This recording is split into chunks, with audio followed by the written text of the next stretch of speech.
Chuyện tình yêu ai biết đâu sau này sẽ mất nhau khi nào, chỉ cần biết khi có nhau chờ làm nhau đau.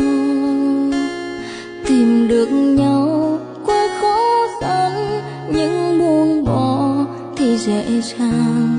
Không vì nhau, không hiểu nhau cũng chẳng bền lâu. Dần hơn rồi cũng sẽ qua, khi mà biết thứ tha cho nhau. Muộn phiền cũng sẽ biết tan, khi cùng sẽ散.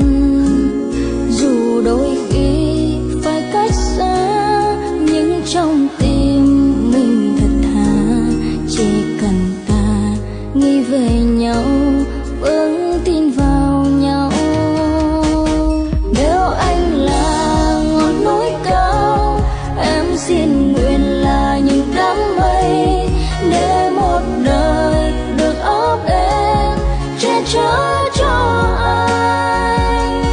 Em có thể chịu được bão giông, nhưng không chịu được sự nhớ mong. Chỉ cần mỗi ngày nhìn thấy anh yên vui mà thôi. Nếu một ngày chẳng cần đến em sẽ tự lùi về phía sau. Anh không phải bận lòng nghĩ suy em sẽ ra sao. Em chấp nhận mọi chuyện chúng ta